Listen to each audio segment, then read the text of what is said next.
This is The Fall Line.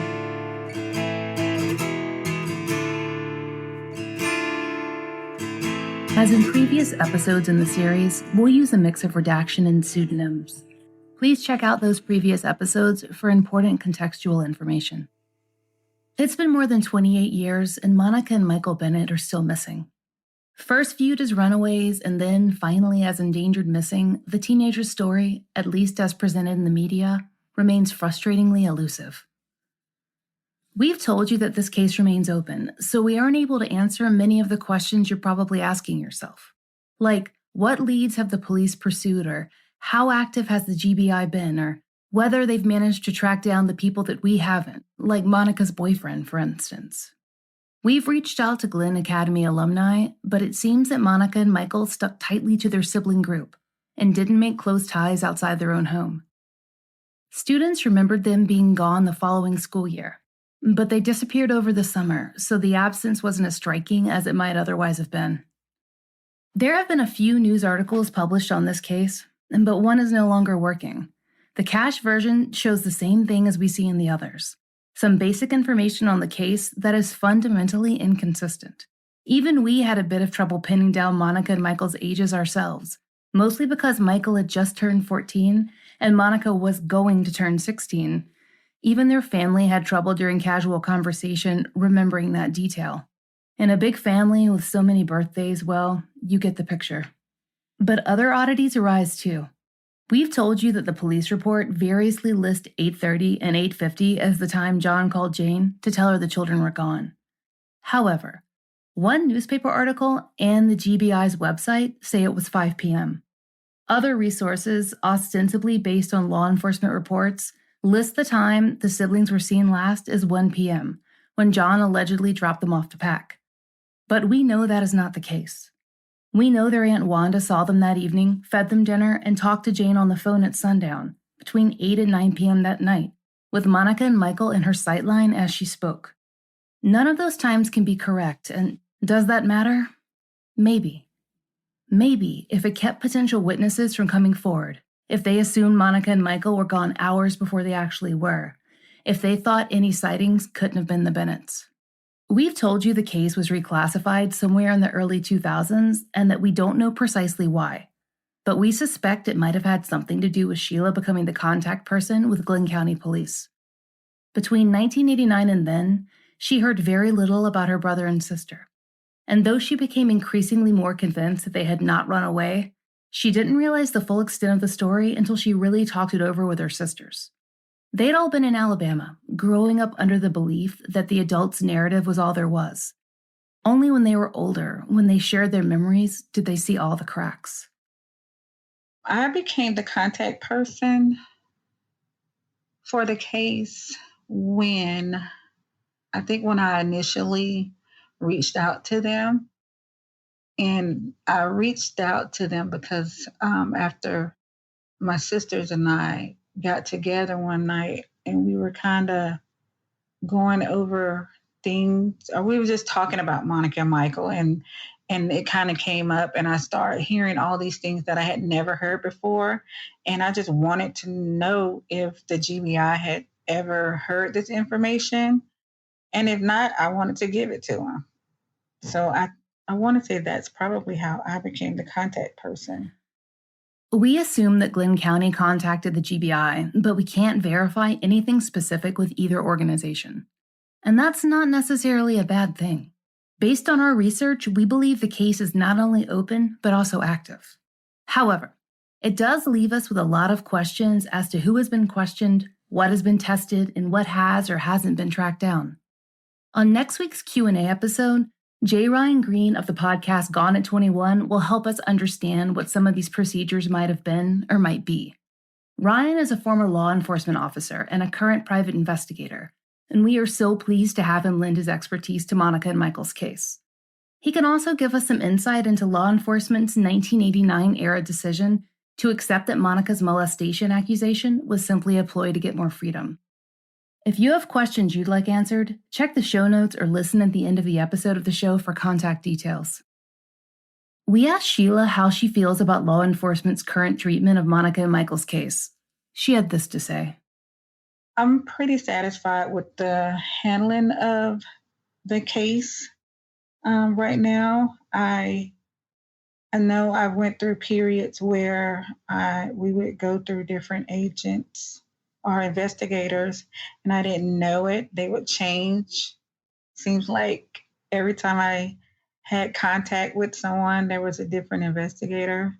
But I'm pretty optimistic about the way things are going right now. I feel like they are doing, as much as they possibly can, considering that it is over a 28-year case.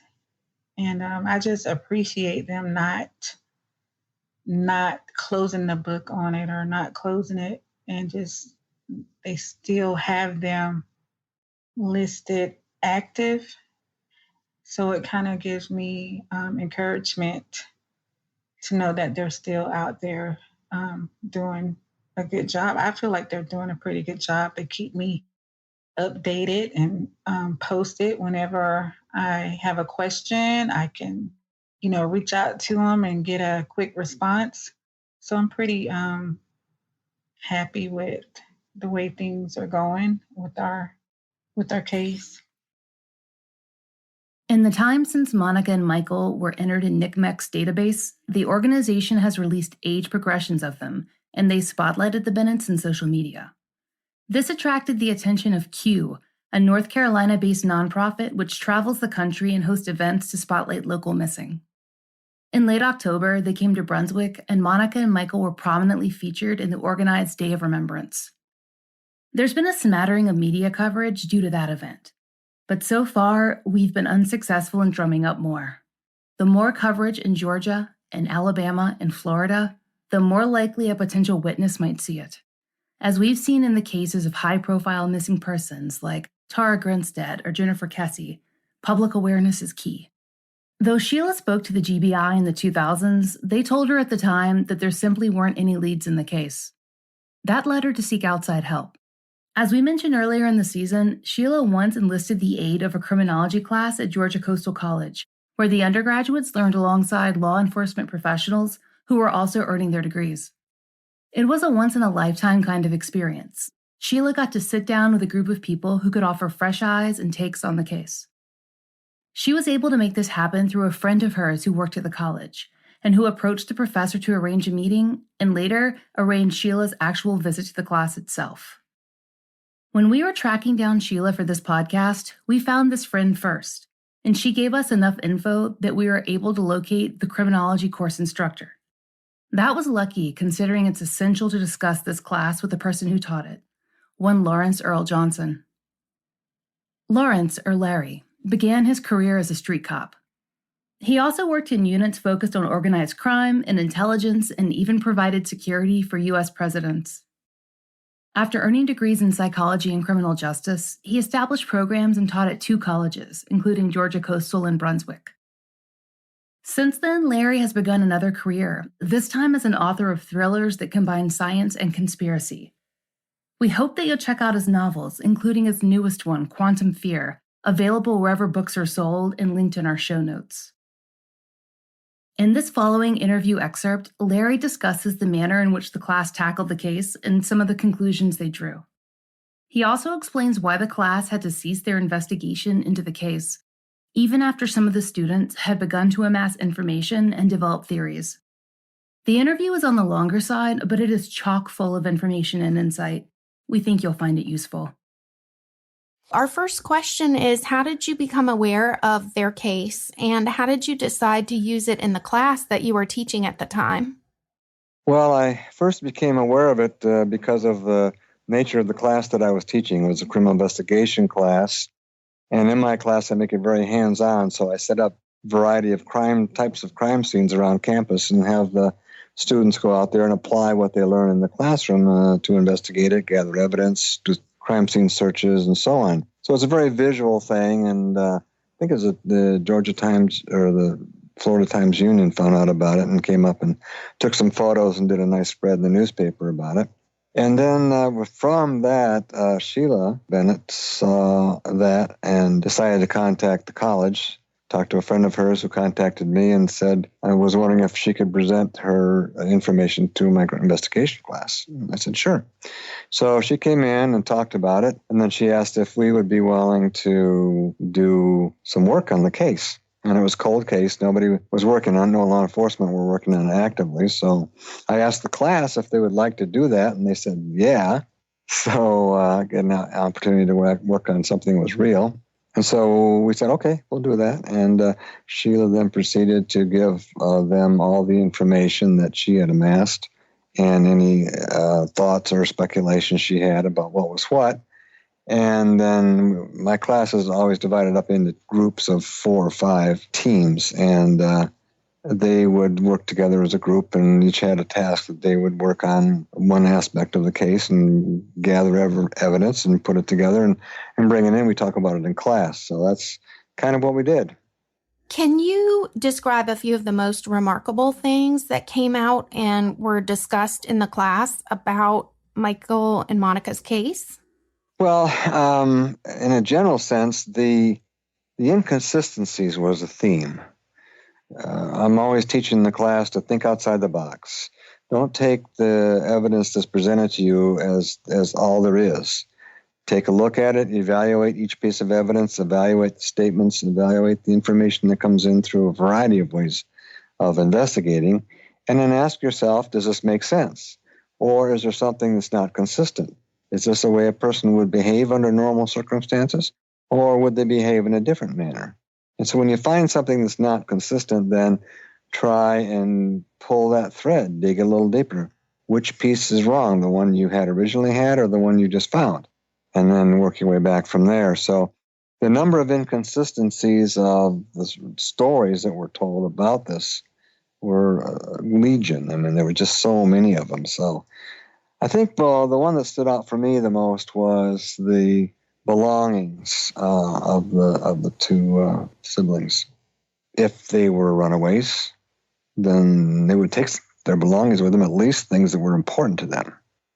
And that didn't seem to be the case. So would there be circumstances in which they wouldn't?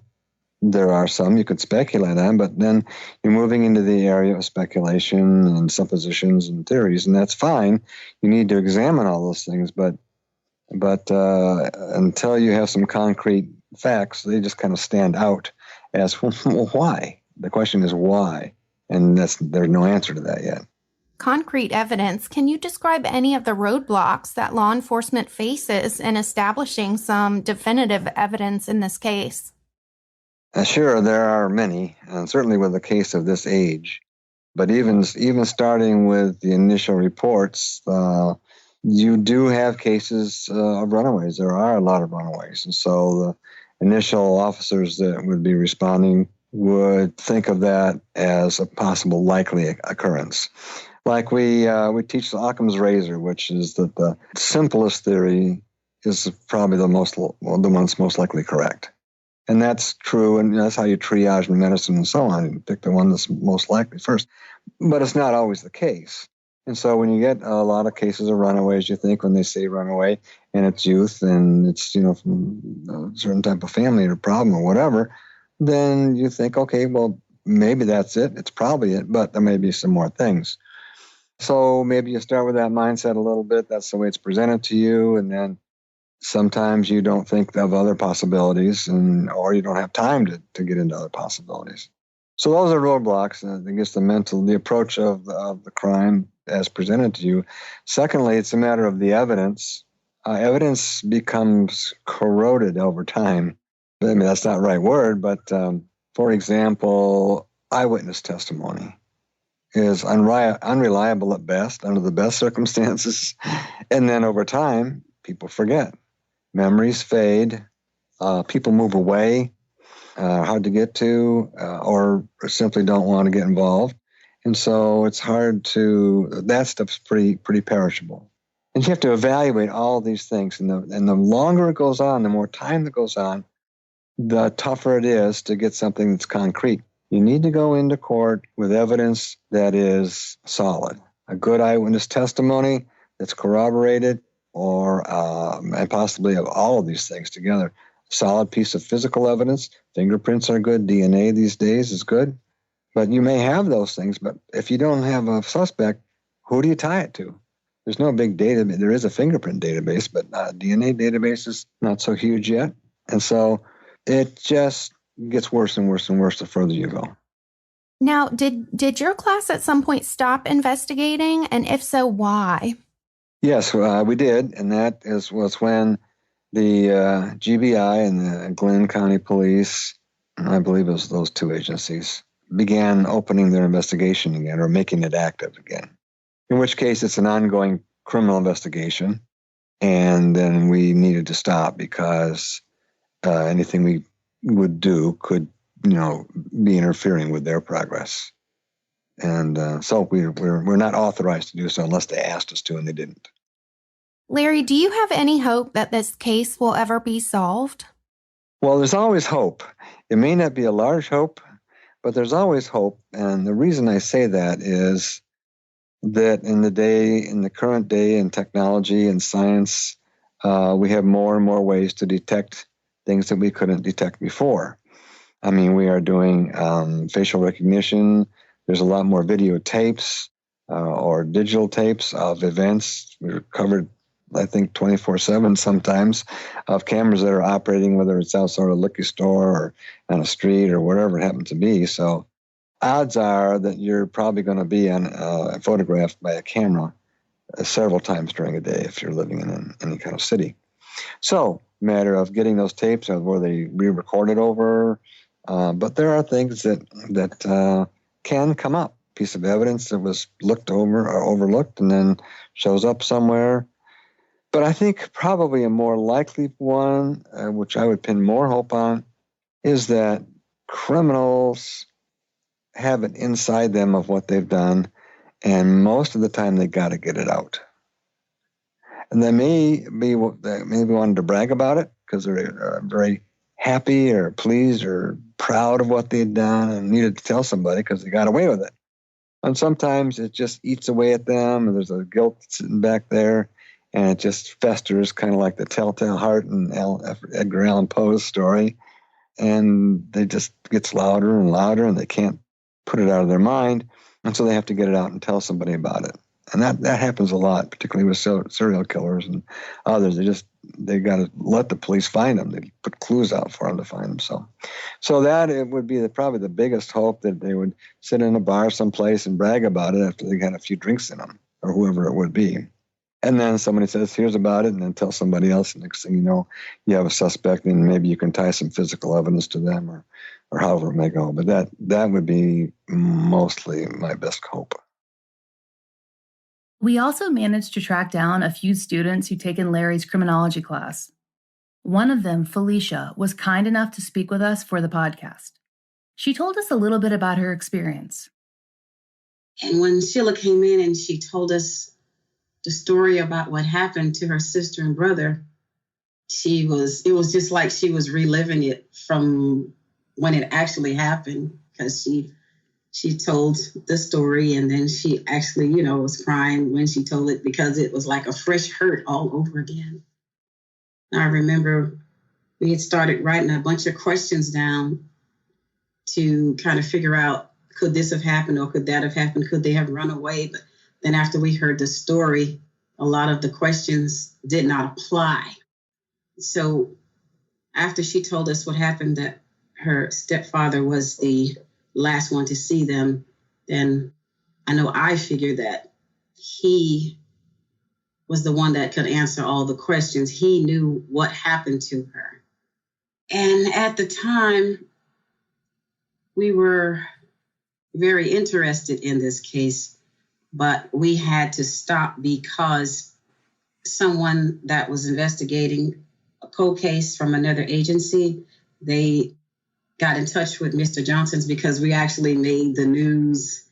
And so they asked him to stop the investigation because they were actually investigating it. And we did stop because we did not want to cause any roadblocks in their investigation. Any leads they may have had, we didn't want to interfere with that. So we did stop, and we went no further with it.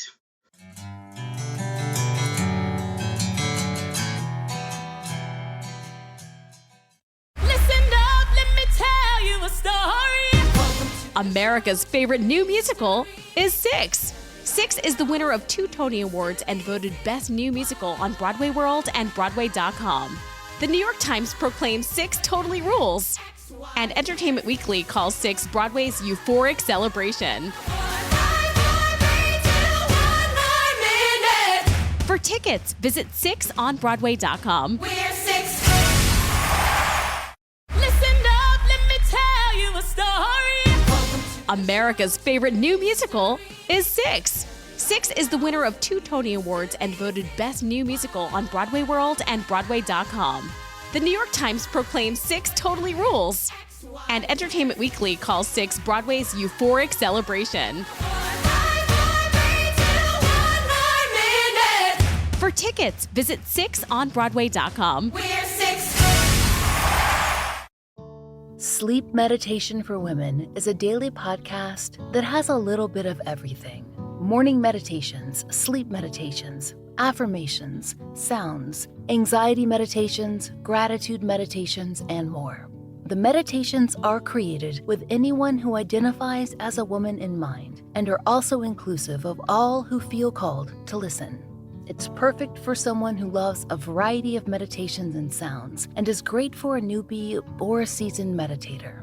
It's so easy to get started. You can just press play and start listening to a meditation right away. And there is a massive library of meditations and past episodes covering a huge variety of topics: anxiety, forgiveness, gratitude, calm, presence, sadness, and so much more. So, go follow Sleep Meditation for Women now, wherever you listen to podcasts, and start listening for free today. Just search Sleep Meditation for Women on your favorite podcast app and follow.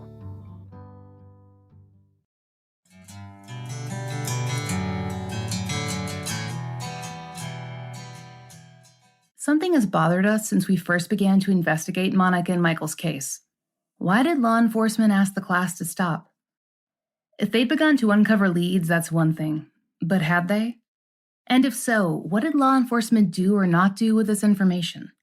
We've heard about some of the student theories which ran the gamut, and most of which we've discussed in the podcast. But they also focused on what might have become of Monica and Michael if they had indeed been the victims of foul play. It seems that some of the students theorized that the Bennetts might have been hidden away in a body of water. There are so many in Brunswick, and depending on what theory you hold to, between there and Alabama, or even Miami.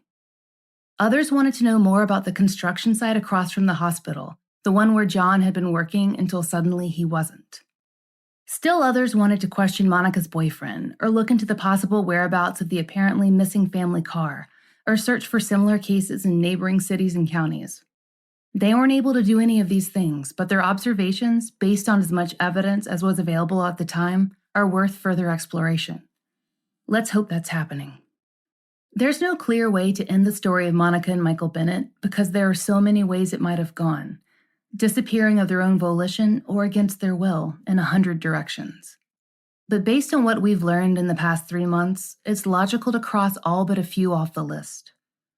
As each year passes, finding living people gets easier.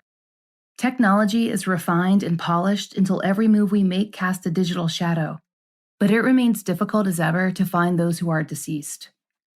Often, when victims are located, it can take decades to match a report to these remains, something that surprises the general public who assume DNA testing is the default. It's not. DNA tests are expensive and time-consuming, and often aren't conducted unless there's good reason to do so. There was an unidentified Georgia doe who some felt might be Monica, but law enforcement has ruled that possibility out. So, what else? In a 2007 Brunswick news article that covered the cases of Brunswick missing, including Monica and Michael, the author cited a GBI officer, John Bankhead, as saying, quote, "Missing persons cases remain open until they are solved. Generally, we'll investigate a case until all the leads run out. But until new information or new tips come in, there's really nothing else we can do," end quote. Monica and Michael's family, their sisters, their grandmother, their aunt, have shared everything that they can remember with law enforcement. But there has got to be more out there.